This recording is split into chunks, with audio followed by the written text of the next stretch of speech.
Então, gente, voltando aqui à aula de ação penal, né? Onde a gente parou aqui no quadrinho, né? Que é a ação penal pública incondicionada, ação penal pública condicionada e ação penal privada. Então, tudo que está relacionado à ação penal pública incondicionada está aqui, né? Vamos ver aqui. Que pode ser de ofício, né? Lá no artigo 1º diz, né? Artigo 5º, inciso 1º, que refere-se somente à ação penal pública incondicionada, no inciso 1, né? Que é de ofício, né? Requisição do juiz ou do Ministério Público para instaurar um inquérito policial. Então, aqui, ó, na ação penal pública incondicionada, temos a requisição do juiz ou do Ministério Público para instaurar um inquérito policial. Está lá no inciso 2 do artigo 5º. Também no inciso 2 do artigo 5º consta lá no requerimento da vítima, né, ou do ofendido, só uma forma de comunicação, né? Então, a requerimento da vítima ou do ofendido, que é só uma forma de comunicação. Está lá no artigo 5º, inciso 2 também, que se refere à ação penal pública incondicionada. Que qualquer pessoa do povo pode comunicar o fato criminoso, caso o crime seja o quê? De ação penal pública incondicionada. Então, qualquer pessoa do povo pode comunicar o fato criminoso à autoridade policial. E na ação penal pública condicionada à representação? Nós temos lá no parágrafo 4º, né, que o inquérito nos crimes em que a ação pública depender de representação não poderá, sem ela, ser iniciada. Então, sem a representação, não pode ser iniciada, beleza? Então, representação da vítima. Não há não requerimento. Então, representação da vítima é por representação da vítima e não por requerimento. É uma forma de autorizar a instauração do inquérito policial. Então, aqui na ação penal pública condicionada, não é por requerimento, e sim por representação da vítima. E a requisição do ministro da Justiça, né? Na ação penal pública condicionada, nós temos também a requisição do ministro da Justiça. E na ação penal privada? Está lá no parágrafo 5º, né? Que nos crimes de ação penal privada, a autoridade policial somente procederá o quê? Somente vai proceder o inquérito a requerimento de que tenha na qualidade para intentá-la a vítima ou um famoso CAD, que é o companheiro, cônjuge, ascendente, descendente e o irmão. A requerimento da vítima, né? Então está aqui, né? Na ação penal pública, na ação penal privada, a requerimento da vítima, condição especial obrigatória para instaurar o inquérito policial. Então precisa ter o requerimento da vítima, uma condição obrigatória para instaurar o inquérito. Entretanto, o delegado não está o quê? Obrigado a instaurar o inquérito policial. Caso ele não instaure o inquérito policial, né? A vítima pode entrar com recurso administrativo no chefe de polícia, caso o delegado não faça. Então, está aqui, né, as diligências investigatórias, né? Vamos iniciar a etapa 3 aí do nosso estudo, né, de inquérito policial, dividido em várias etapas, em 5 etapas, né? Temos aqui as diligências. Nós já vimos, já falei mais uma vez, que a repetição vai te levar à excelência, à vitória. Está lá o artigo 6º, né? Logo que tiver conhecimento da prática da infração penal, você, delegado, né, tomou conhecimento da prática da infração penal, você pega 6 brabo com você com 762, vamos lá, verificar lá o ocorrido e já liga para a perícia. Olha só, aconteceu isso. Estou indo para o local para preservar e vocês vão para poder fazer a perícia. Dirige-se ao local providenciando para que se não altere o estado de conservação das coisas até a chegada dos peritos. Então está aqui as diligências no artigo 6, né, do CPP, né? Apreender os objetos que tiverem relação com o fato, depois que os peritos, o quê? Liberarem a cena do crime, após a liberação dos peritos criminais. Vai colher todas as provas que servirem para o esclarecimento do fato e as circunstâncias, vai ouvir o ofendido, né? Ouvir o indiciado também, com observância no que for aplicado aí, né? Devendo o respectivo termo ser assinado por quantas?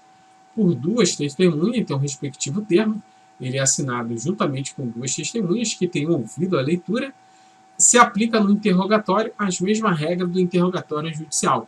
No interrogatório ali, né, do delegado, ali no inquérito policial, se aplica as mesmas regras do interrogatório judicial. Se aplica no interrogatório policial as mesmas regras do interrogatório judicial.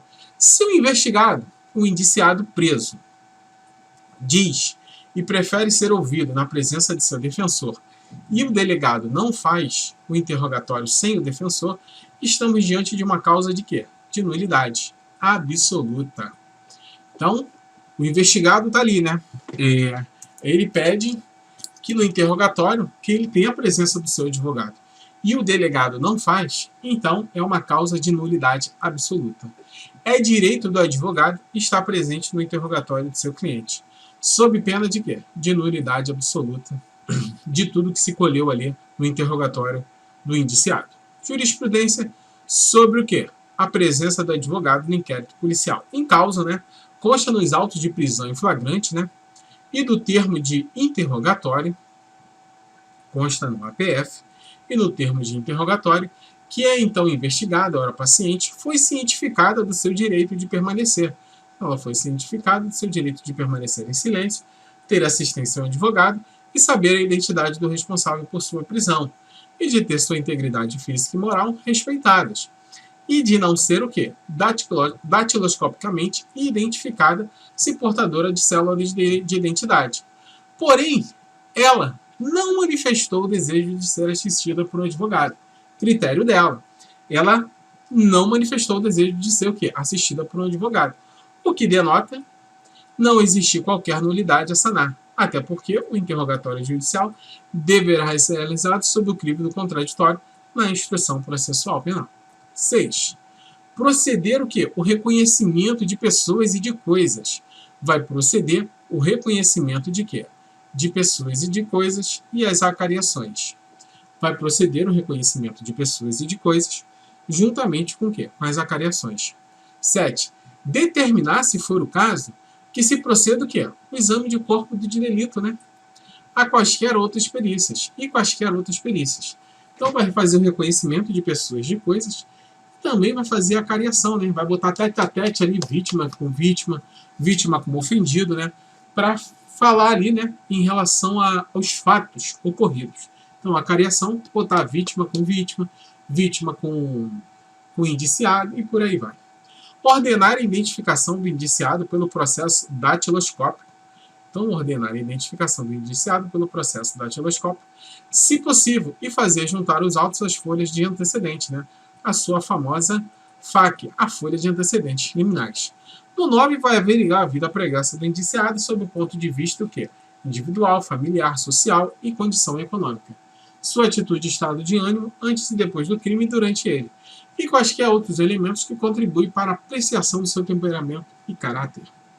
Inciso 10 aí foi o quê? Foi incluído em 2016, importantíssimo, né? Colher informações sobre a existência de filhos, respectivas idades, se possui alguma deficiência, e o nome e o contato de eventual responsável pelos cuidados dos filhos, indicando pela pessoa presa.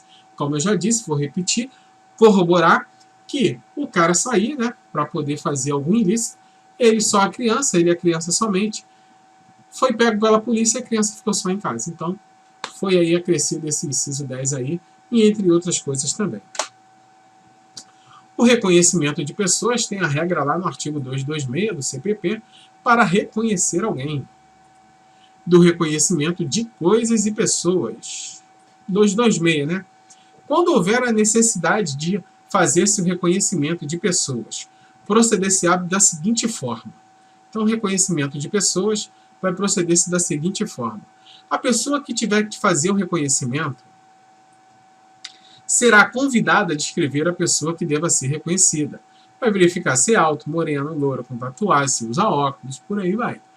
Inciso 2. A pessoa cujo reconhecimento se pretender será colocada, se possível, ao lado de outras pessoas que com ela tiveram qualquer semelhança. Mesma altura, linha, mesma cor de pele, convidando-se quem tiver de fazer o reconhecimento a apontá-la, para ver se tem a convicção de que realmente foi aquela pessoa.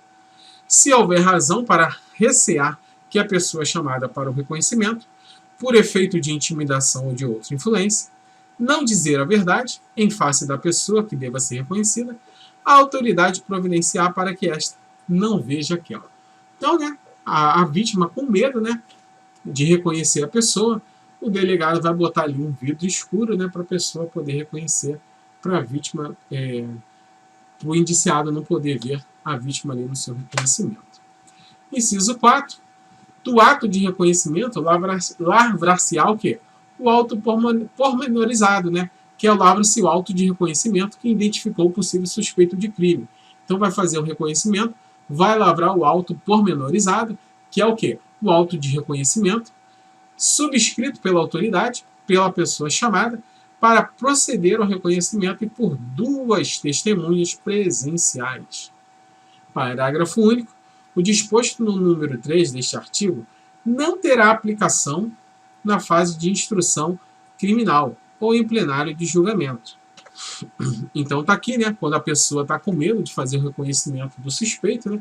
O delegado pode botar lá a pessoa, né, atrás de um vidro escuro. Então aqui, né, não terá aplicação na fase de instrução criminal e em plenário de julgamento. Artigo 227. Importante, né? Lá no 2.3, se a vítima tiver com medo, não terá aplicação na fase de quê? Na fase de instrução criminal e nem no plenário de julgamento. 227. No reconhecimento de objeto, proceder-se-á com as cautelas estabelecidas no artigo anterior, no que for aplicável. 228. Se várias forem as pessoas chamadas a efetuarem o reconhecimento, se várias forem as pessoas para fazer o reconhecimento de pessoa e de objeto, cada uma fará a prova em separado. Cada uma fará em separado, evitando-se qualquer comunicação entre elas. Vai evitar, né? Até mesmo para que não possa influenciar em um e outro. A acariação. Então vamos ver aqui a acariação. É o fato de colocar 2 pessoas frente a frente, né? Vítima, testemunha, acusado. Você, como delegado, pode colocar vítima com vítima, tete-a-tete, né? Para poder sanar qualquer dúvida e contradições em relação ao fato ocorrido. Então nós temos aqui da acariação, artigo 229.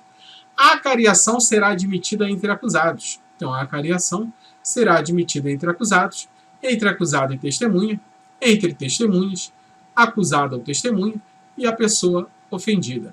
Então a acariação será admitida entre os acusados, se for mais de um, entre o acusado e a testemunha, entre as testemunhas e entre o acusado ou testemunha, pessoa e a pessoa ofendida. Entre as pessoas ofendidas, sempre que divergirem suas declarações sobre os fatos ou circunstâncias relevantes. Então está aqui o parágrafo único, né?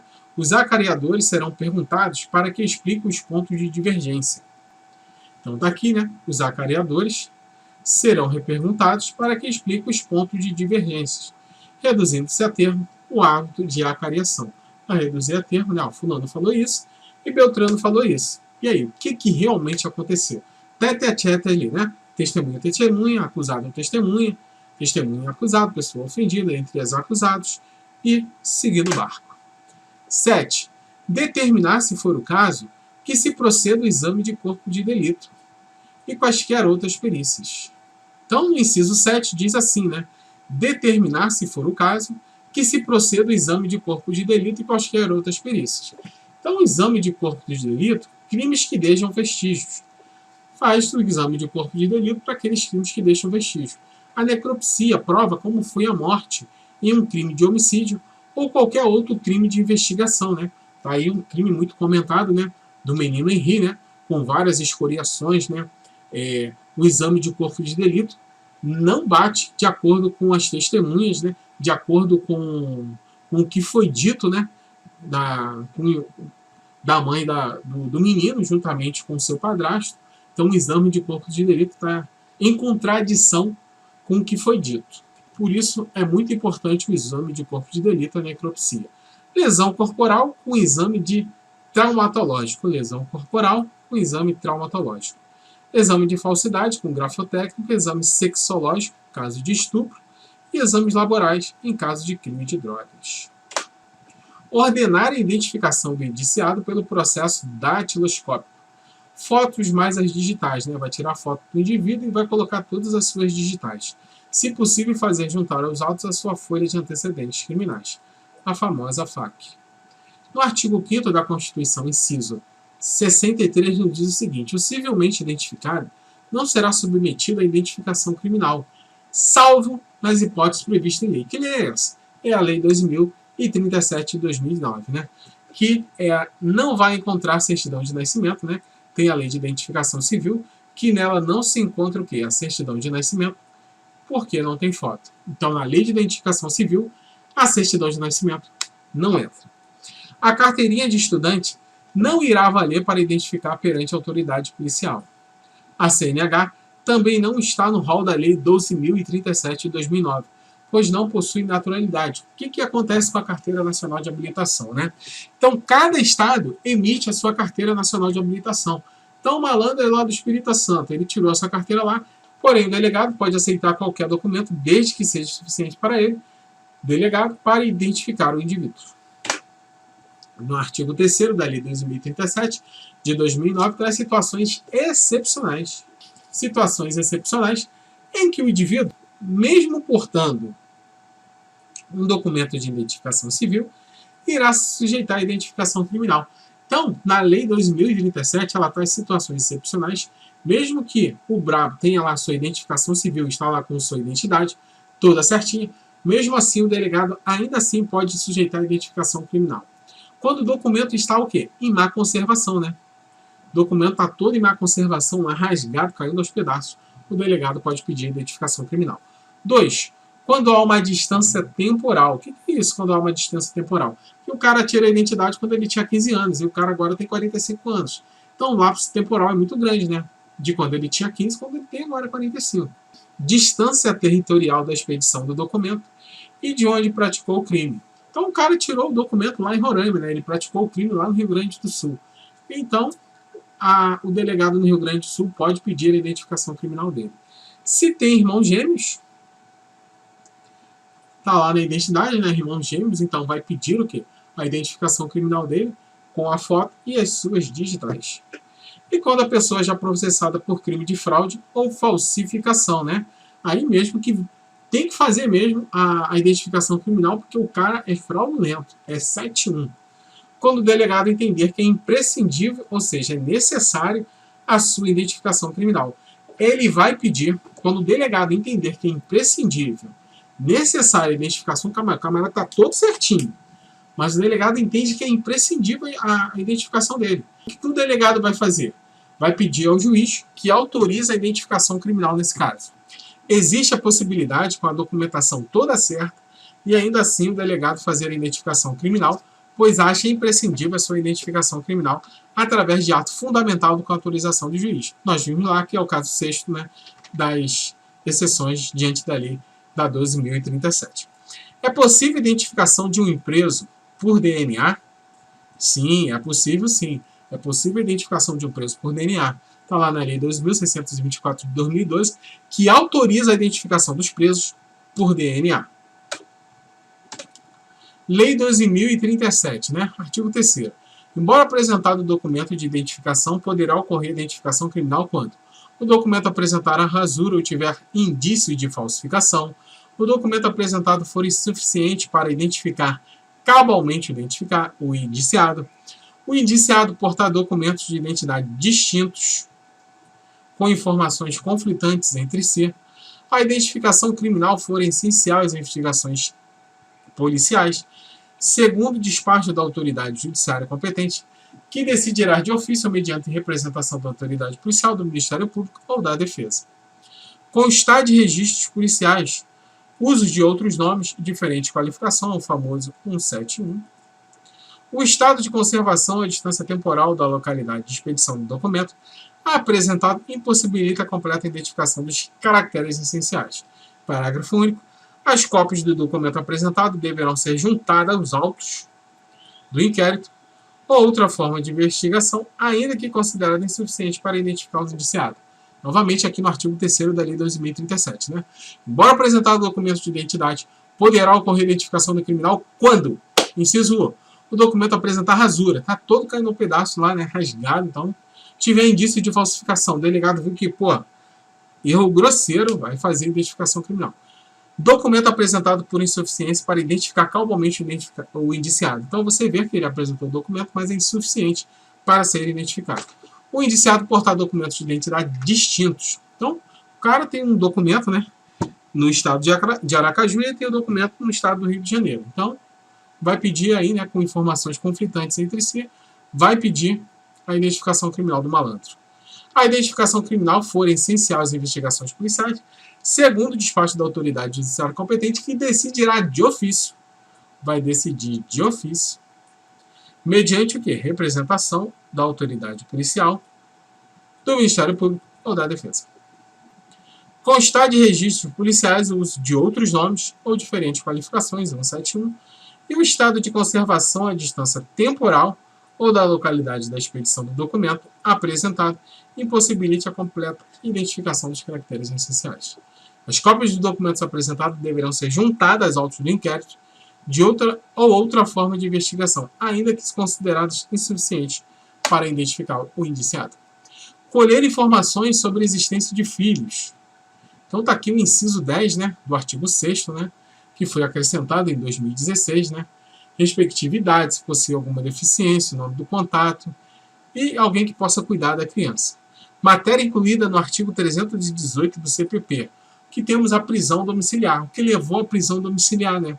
Então levou aí, né, o artigo 318 e também acrescentou o A e o B em relação à prisão domiciliar para quem tem criança. Então temos aqui a prisão domiciliar, né?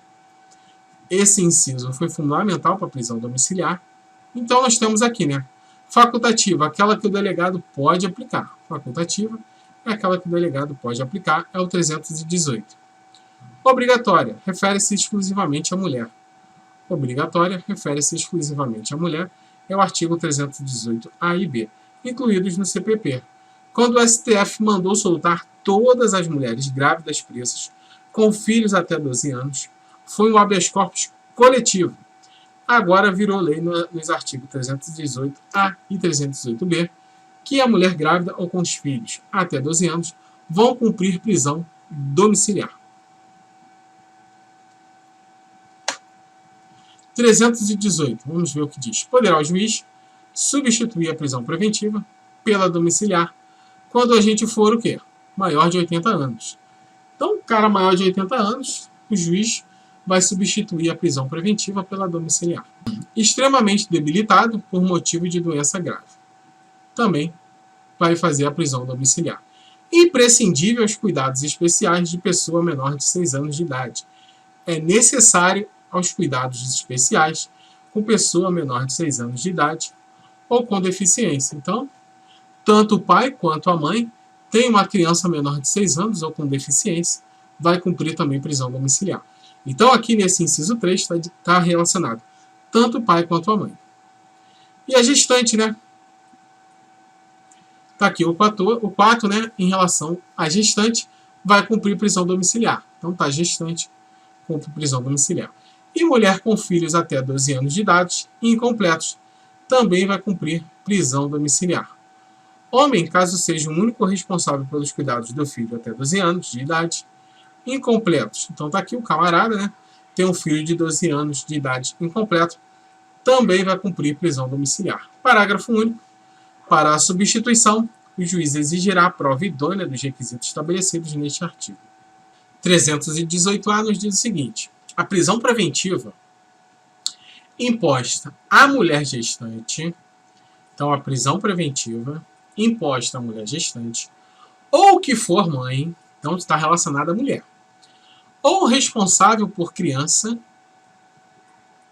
ou pessoas com deficiente, será substituída por prisão domiciliar, desde que não tenha cometido crime com violência ou grave ameaça à pessoa, não tenha cometido crime contra o seu próprio filho ou dependente.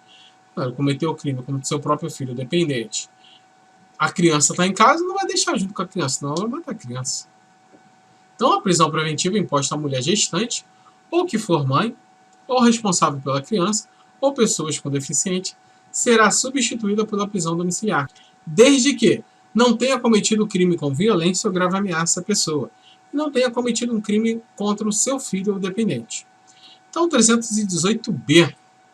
A substituição de que trata os artigos 318 e 318-A poderá ser efetuada sem prejuízo da aplicação concomitante das medidas alternativas previstas no 319 deste Código. Temos aqui a reprodução simulada. Vamos ver a reprodução simulada, está lá no artigo 7º do CPP, né? Para verificar a possibilidade de haver a infração sido praticada de determinado modo, com determinado modo, A autoridade policial poderá proceder à reprodução simulada dos fatos, desde que este não contrarie a moralidade nem a ordem pública. Então, para verificar a possibilidade de haver a infração ter sido praticada com um determinado modo, a autoridade policial poderá proceder à reprodução simulada dos fatos, desde que esta não contraria a moralidade e nem a ordem pública. Os casos aí, né, de duas meninas, né, duas crianças, né, veio a óbito em relação a tiros, né, a comunidade diz que partiu dos policiais, a Polícia Civil foi fazer a reprodução simulada para ver se realmente os tiros partiu dos policiais. É a simulação dos fatos, a reconstrução dos fatos, é a simulação dos fatos, a reconstrução dos fatos, desde que não contrarie a moralidade e nem a ordem pública. E aqui se aplica o princípio da não autoincriminação. Então, o indiciado pode ir ou não participar da reprodução simulada. Ele pode alegar o princípio da não autoincriminação e não quero fazer a reprodução simulada. O réu não é obrigado a participar da produção, da simulação, pois ele tem o direito de não produzir prova contra si mesmo, que está aqui em relação ao princípio da não autoincriminação. Novas medidas de proteção na Lei 13.344 de 2016 diz assim, né? O artigo 13A. Nos crimes previstos no artigo 148. 148 é sequestro e cárcere privado. Então, nos crimes previstos no 148, sequestro e cárcere privado. 148 do CP. 149 do CP é redução à condição análoga de escravo. 149 do CP é redução à condição análoga de escravo. E 149A é o tráfico de pessoas. Então, 149, redução à condição análoga de escravo. E 149A é o tráfico de pessoas. No parágrafo 3º do artigo 158, nós temos a extorsão mediante a restrição da liberdade e extorsão mediante sequestro no artigo 159. Então, no 158, a extorsão mediante a restrição da liberdade, e no 159 nós temos a extorsão mediante sequestro do Código Penal, e no 239 do Estatuto da Criança e do Adolescente nós temos o tráfico de crianças.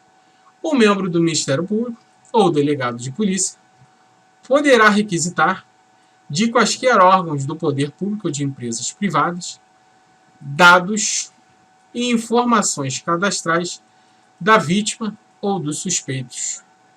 Então, de acordo com esses crimes de sequestro, cárcere privado, redução de condição análoga de escravo, tráfico de pessoas, extorsão mediante restrição de liberdade, extorsão mediante sequestro, o tráfico de criança lá previsto no artigo 239 do ACA, tanto o Ministério Público quanto o delegado poderá requisitar dos órgãos do poder público ou então da iniciativa privada, de empresas de iniciativa privada, dados e informações cadastrais tanto da vítima quanto do suspeito. Então, para o atendimento da requisição, nós temos aqui o 13A. Para o atendimento da requisição, nós temos o artigo 13A. A requisição que será atendida no prazo de 24 horas conterá o nome da autoridade requisitante, o número do inquérito policial, a identificação da unidade judiciária responsável pela investigação. Ou seja, qual é a delegacia que está pedindo isso? Delegacia de tráfico de entorpecente. Então vai constar lá no requerimento. Então, o prazo para atendimento da requisição no 13A será atendida no prazo de 24 horas e vai conter o nome da autoridade requisitante, o seu nome lá, né, delegado, o número do inquérito policial e da unidade da Polícia Judiciária. Medidas de proteção no tráfico de pessoas. Medidas de proteção no tráfico de pessoas na Lei 13.004 de 2016. Temos aqui o artigo 13b. Se necessária a prevenção, a repreensão dos crimes relacionados ao tráfico de pessoas. Então você vê aqui, né, que o 13b está relacionado ao tráfico de pessoas. O membro do Ministério Público ou delegado de polícia poderão requisitar, mediante autorização judicial, as empresas prestadoras de serviço de telecomunicações que disponibilizem imediatamente os meios técnicos adequados, como sinais, informações, sinais, localização, que permita o quê? A localização da vítima ou a localização de quem? Do suspeito do delito em curso do tráfico de pessoas. Então você vê que o 13b se restringiu somente ao tráfico de pessoas. Então, se necessária a prevenção e a repreensão dos crimes relacionados ao tráfico de pessoas, tanto o membro do Ministério Público ou delegado poderá requisitar a autorização judicial às empresas prestadoras de telecomunicação que disponibilizem imediatamente a localização tanto da vítima quanto do suspeito do crime de tráfico de pessoas. Então, o parágrafo 1º diz assim: para os efeitos deste artigo, sinal significa o posicionamento da estação de cobertura, setorização e intensidade de radiofrequência. Parágrafo 2, na hipótese de que trata o caput, sinal não permitirá o acesso ao conteúdo da comunicação. Então, acesso a conteúdo de comunicação e interceptação telefônica. Então, não tem acesso ao conteúdo de comunicação de qualquer natureza, que dependerá de autorização judicial, conforme disposto em lei. Deverá ser fornecido pela prestadora de telefonia móvel celular por um período não superior a 30 dias. Então, um período não superior a 30 dias, sendo renovável por uma única vez por igual período, com autorização judiciária. Para períodos superiores àqueles de que trata o inciso 2, será necessária a apresentação de uma ordem judicial. Então, para se prolongar por mais de 60 dias, será o quê? Necessária a apresentação de uma ordem judicial. Deverá ser fornecido pela prestadora de telefonia móvel o período não superior a 30 dias, renovável por mais 30. Prazos aqui no 13b, diz assim: na hipótese prevista neste artigo, o inquérito policial deverá ser instaurado no prazo máximo de 72 horas. O 13b é o crime de tráfico de pessoas, né? Então, o inquérito policial deve ser instaurado no prazo máximo de 72 horas, contado do registro da respectiva ocorrência policial. O parágrafo 4º.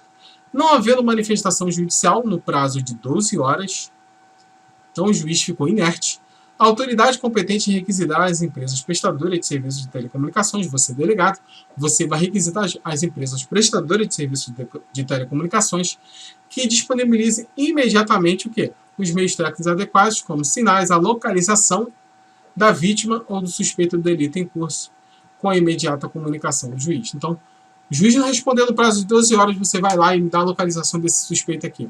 E depois você comunica à autoridade judiciária. Artigo 13A é um rol específico de crime taxativo. Então está aqui, né? O 13A é um rol específico de crime taxativo, né? Sequestro. Temos o sequestro, né? A extorsão, redução análoga de escravo, o tráfico de pessoas e o tráfico de crianças. Lembrando que o tráfico de pessoas também está relacionado no 13b. Então, sequestro, extorsão, redução análoga de escravo, tráfico de pessoas e tráfico de crianças. O delegado e o Ministério Público requisita sem autorização judicial para qualquer empresa privada ou pública informações cadastrais no prazo de 24 horas de suspeito de vítimas. No 13b, se destina exclusivamente ao crime de tráfico de pessoas. No artigo 13b, não pode informações cadastrais. Não pode pedir informações cadastrais. Somente a localização da vítima ou do suspeito do crime de tráfico de pessoas. O delegado do Ministério Público poderá requisitar, com autorização judicial, tendo o juiz prazo de 12 horas, qualquer empresa de telecomunicações, a localização do suspeito do crime de tráfico de pessoas ou da vítima sem o acesso ao conteúdo. Com prazo de 30 dias, prorrogável por mais 30 dias, podendo o juiz aumentar este prazo. Prolongar, se deu 30 mais 30, 60, o juiz pode prorrogar aí por mais dias. No prazo de 12 horas, o juiz não decidir. Em caso de inércia de juiz, você, delegado ou Ministério Público, pode requisitar imediatamente as empresas, mesmo sem a ordem judicial, para requerer o acesso e depois você vai comunicar o juiz. Aqui tem um novo prazo para instaurar, né? Então, 72 horas, que versa sobre o tráfico de pessoas. Então, no crime de tráfico de pessoas, instaura o inquérito policial em 72 horas, a contar da ocorrência do fato. Então, nós temos as tríplices características aí, né, da quarta etapa do inquérito policial. Nós temos o encerramento, o encaminhamento e o arquivamento. Então, está aqui o encerramento, né? É o fim das diligências e o esgotamento do prazo para o inquérito policial. Então, está aqui o encerramento se dá com o fim das diligências e também com o esgotamento do prazo para o inquérito policial. Tendo o fim das diligências, o delegado, você delegado, vai fazer seu relatório e vai juntamente com o inquérito policial para o Ministério Público, para o juiz. O inquérito, você delegado, você envia para o juiz e este envia para o Ministério Público. Preso 10 dias, né? Em relação a prazo, né? Preso 10 dias, improrrogável, e solto 30 dias prorrogável. Então, prazos do inquérito policial a gente vai ver em outra aula. Para você que gostou, deixe seu like. Não sai daí não, vou tomar uma água. Volto já.